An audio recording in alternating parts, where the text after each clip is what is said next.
আজকে আমরা সিশেল দিয়ে আয়না ডিজাইন করব। তার জন্য প্রথমেই আমাদের একটি আয়না দরকার আর আমাদের একটি পাতলা কাগজ দরকার। তো আর লাগবে আমাদের সুতো। আমি এখানে সাদা কালার সুতো এবং লাল কালার সুতো নিয়েছি। আর কিছু সিশেল লাগবে।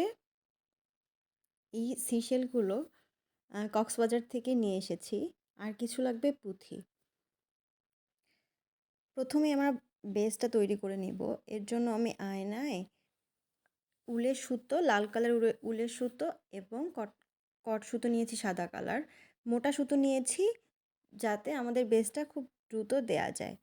আমরা চাইলে পাটের সুতো ইউজ করতে পারতাম, পাটের দড়ি যেগুলো আছে।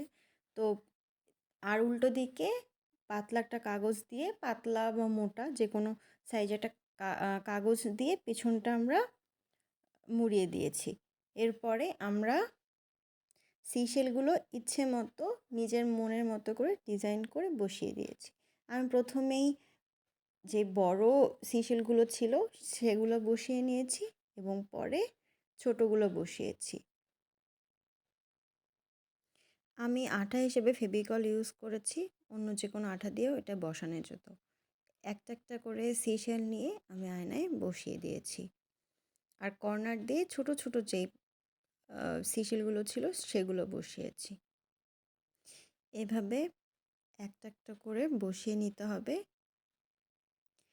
এই যে আমাদের সিশেল দিয়ে আয়না তৈরি করা শেষ।